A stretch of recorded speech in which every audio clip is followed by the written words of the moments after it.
Meio-dia e 43, de volta com o Vitoriosa Debate, indo para a Praça dos Dois Poderes, Legislativo e Executivo. Mais uma vez ao vivo, Carlinhos, é você.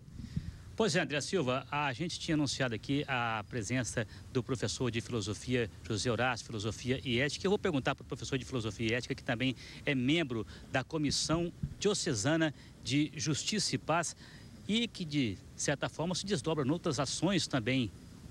A transparência é uma delas. Eu vou te perguntar já de início, existe transparência nesse processo eleitoral? Boa tarde, professor. Boa tarde, ouvintes, telespectadores, participantes do programa. Eu acho que a questão da transparência e eleições demanda uma reflexão num aspecto mais amplo e profundo, que é sobre o processo político eleitoral. Não precisa ser um cidadão de grandes informações e consciência para a gente perceber que este sistema não é marcado por uma clareza, por uma verdade.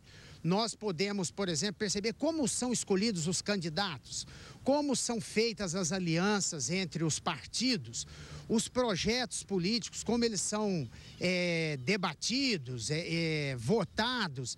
Então, nós não conhecemos, é um sistema opaco. E o fato de começarmos a falar muito, exigir transparência, exigir ética no processo político, isso corre o risco da gente esvaziar uma questão tão profunda e achar que isso já está acontecendo. Ou então perder todo o conteúdo, a exigência que isso demanda para nós. Então, nós temos que ter muito cuidado, porque o problema não são ações individuais que carecem de transparência. É o sistema como um todo que não é transparente.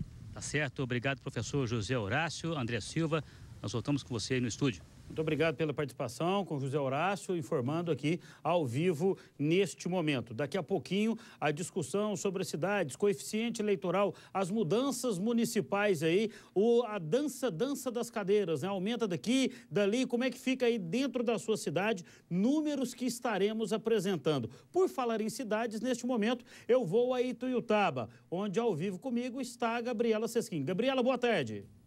Olá, André Silva, boa tarde. Olha só, este ano 10 milhões de eleitores vão usar a urna biométrica e o voto será confirmado com a impressão digital. São 299 municípios brasileiros a participar da eleição biométrica. No Pontal, 2 cidades, Araporã e Cachoeira Dourada, já se preparam para esta forma mais moderna de escolher o futuro do país.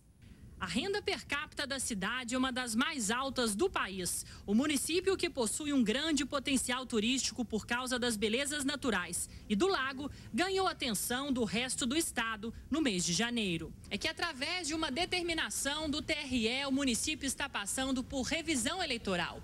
A Justiça detectou que o número de eleitores em Cachoeira Dourada é maior do que o de habitantes.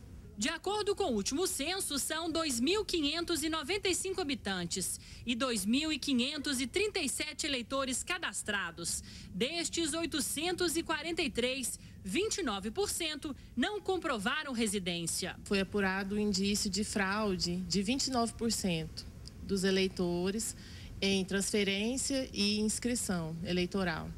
Aí, a partir disso, foi determinado pelo Tribunal Regional Eleitoral a revisão com coleta de dados biométricos. A revisão está sendo feita entre os dias 2 e 31 de janeiro na Câmara dos Vereadores. Para evitar fraudes, a Justiça Eleitoral está colhendo a assinatura eletrônica, as digitais, identificando através de fotos todos os eleitores da cidade. Vai valorizar mais o pessoal que mora realmente em Cachoeira Dourada e evitar esse tipo de fraude. Luciano, aos 27 anos, já votou em 4 eleições e pretende ficar em dia com a Justiça Eleitoral para cumprir com o direito de cidadão nas próximas eleições. A importância para todo cidadão de Cachoeira Dourada é que vai estar valorizando a nossa população de Cachoeira Dourada, onde tenha visto o pessoal das cidades vizinhas que têm transferido seus títulos para o município, estava decidindo as eleições, em vez do povo de Cachoeira Dourada estar resolvendo,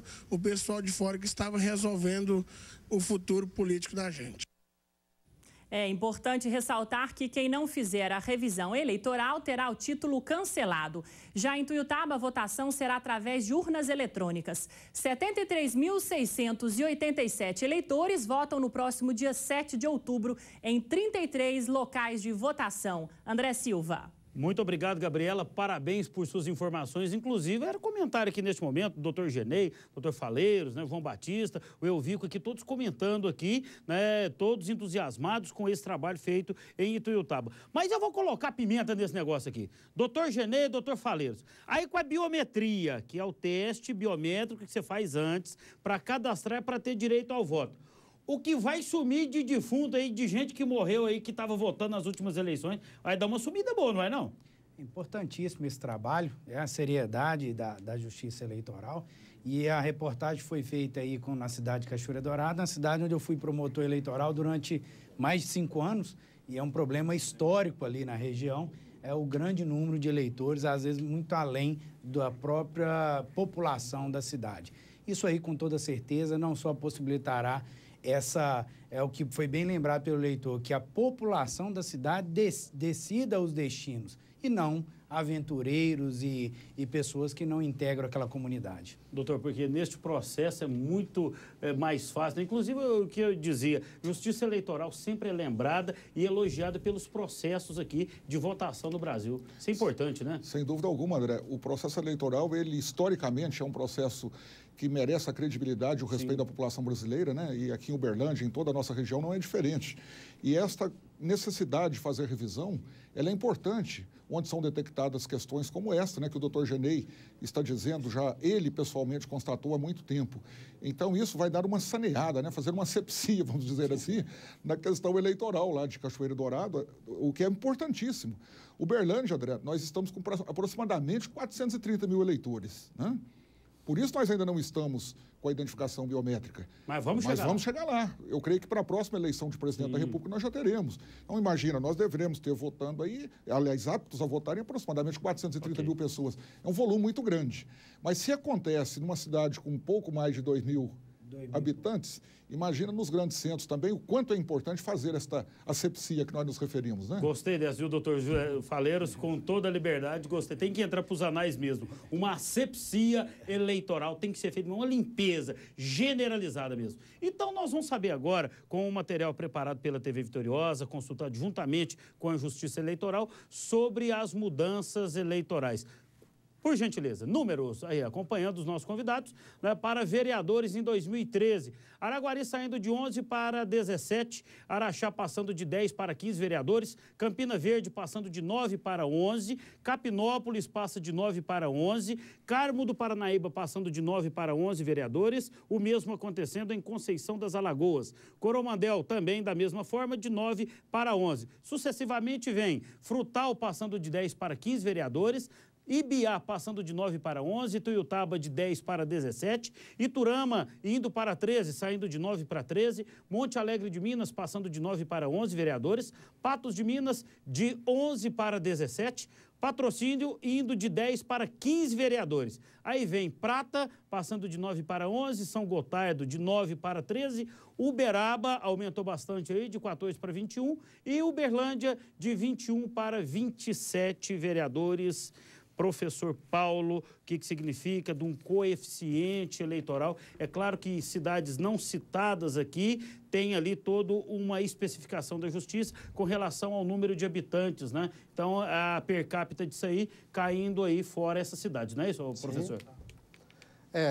O problema não é o número de vereadores se diminui ou se aumenta. É a capacidade desses candidatos, desses vereadores, se representam ou não o interesse daquela cidade. Então, o desafio é que eu chamei a atenção da representatividade. O quanto a Câmara é legítima enquanto representação. O quantitativo?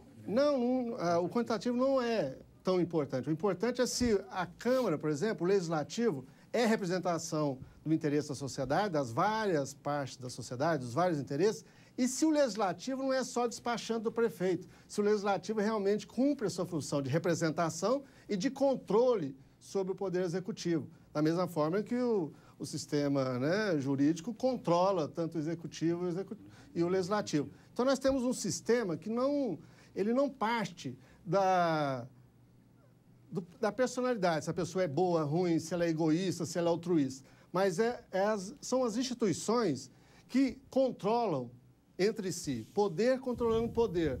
O resultado, se isso existe, é mais ou menos interesse público. Entendi. Então, é mais ou menos corrupção, é mais ou menos o bom uso dos recursos.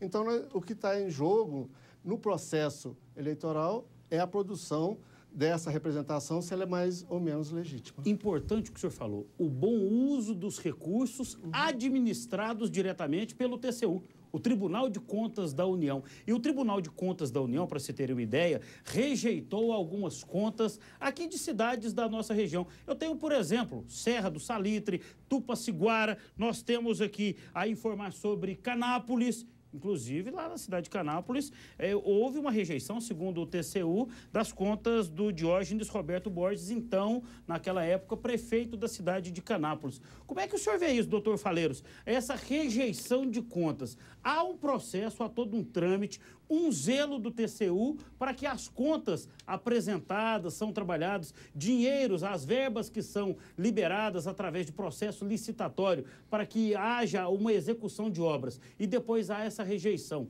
Como é que a Justiça Eleitoral trabalha com quem pleiteia tentar novamente aí um novo cargo eleitoral como majoritário da cidade? Então, André, são dois aspectos importantíssimos a serem analisados e compreendidos pelo telespectador. Porque quem está exercendo o mandato eletivo no Poder Executivo, o prefeito, por exemplo, o governador, o presidente da República, eles têm os encargos da prestação de contas de todos os recursos auferidos e aplicados no município, no Estado e na União. Entendi. O prefeito fica vinculado à prestação de contas junto ao Tribunal de Contas do Estado, de Minas Gerais, no nosso caso aqui, e também ao Tribunal de Contas da União, dependendo da origem do recurso. Se for recurso federal, Tribunal de Contas da União. Esta questão, André, então, gera o primeiro aspecto, que é a responsabilidade administrativa até a responsabilidade penal, pelo mau uso e a má aplicação do recurso. E ele pode ser preso. Oriundo da União, pode até ser preso, pode ser cassado, etc. E vem a questão da improbidade administrativa também, que dentro do aspecto civil gera consequências de natureza eleitoral. Se o sujeito aplica mal o recurso recebido da União, o Tribunal de Contas não aprova, a Câmara Municipal não aprova as contas. Entendi. Isso sendo encaminhado para o Ministério Público. O Ministério Público instaurando a ação e apurando a responsabilidade, a Justiça fatalmente vai aplicar a inelegibilidade. Aí é que entra o segundo aspecto, que é o aspecto eleitoral.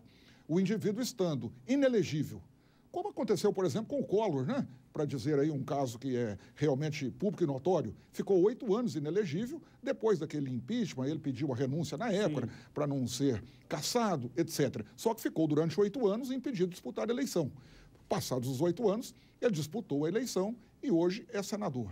Então, isto gera a consequência eleitoral quando a Justiça manifesta, através da provocação do Ministério Público, em face daquele mau uso do dinheiro lá atrás. Entendi. Então, depende muito do encaminhamento destas ações por parte de quem de direito. A Câmara Municipal, junto ao Tribunal de Contas da União ou do Estado, e o Ministério Público, que é o grande guardião de tudo isso aí, né, do patrimônio público, da aplicação das verbas por parte dos prefeitos, etc., gerando a consequência para aquele que administra mal. Olha, só em tempo para ficar bem claro aqui, porque nós citamos algumas cidades, são outras cidades, existem outras cidades aí. Eu citava, por exemplo, aqui o caso de Tupaciguara, como teve aí a rejeição de contas através do TCU. Mas nós estamos num processo de reeleição. Aí o que acontece? Eu quero que o senhor explique rapidamente aqui, doutor Faleiros, porque o prefeito, aí ele tem que justificar, através do processo orçamentário dentro do TCU, aquelas contas. Mas ele entra com recurso, como se fosse uma liminar, para ele estar elegível no ano seguinte, é isso? Exatamente, porque a rejeição de contas, pura e simplesmente, não o torna inelegível. O Tribunal de Contas, ele emite um parecer sobre a aplicação correta ou incorreta dos recursos do município.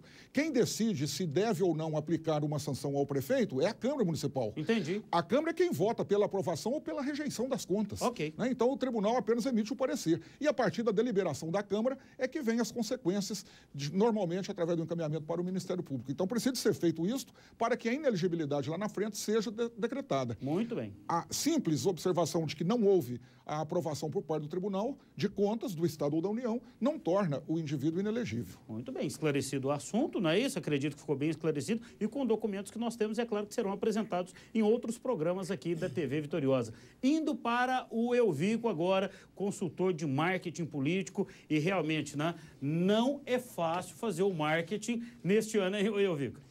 Não é fácil porque a coisa pode ser pintada de uma maneira em que ela não é. Entendi.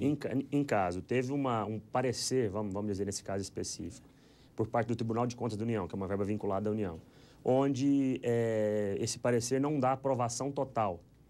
Quer dizer, a imprensa pode ser que num primeiro momento divulga ele pintando ele com uma cara em que ele não é. Entendi. A partir disso, pode ter uma aprovação pela Câmara, a coisa pode estar correta. Quer dizer, aí a gente tem que correr, vamos dizer assim, atrás do prejuízo para melhorar a imagem desse agente que, no caso, pode ter sido prejudicado. Não quer dizer que não possa ser o contrário, mas eu acho que tem uma dificuldade aí com relação ao time da comunicação, com relação ao direito ao contraditório, etc, etc. Porque, infelizmente, a hora que a gente fala, o senhor falou muito em ciência, a hora que fala em cultura nacional de desaprovação do agente político, isso parte por todas as esferas. Infelizmente, a hora que a gente fala em cidadão, a gente fala em cidadão que pode ser profissional de direito, pode ser profissional do Ministério Público, pode ser profissional da imprensa, que pinta o agente político de uma forma que pode não ser. A gente não pode generalizar a questão. Aí a dificuldade da questão de comunicação, onde nós falamos. Então, é importante que a coisa aconteça num time mais rápido, vamos dizer assim, e, acima de tudo, é importante que caia essa crise que tem com relação à desaprovação do agente político. É lógico que isso depende também do agente político. Então, a questão é complexa. Mas é muito interessante, muito importante. Eu vou fazer um outro intervalo aqui e daqui a pouco, nesse momento, a nossa direção está reunida para definir aqui o próximo debate e a data, e eu vou informar depois do próximo intervalo. Mas eu quero saber de desincompatibilização. O que significa desincompatibilizar? Sair, afastar, deixar o cargo. Como é que é esse processo? Daqui a pouquinho, depois do intervalo.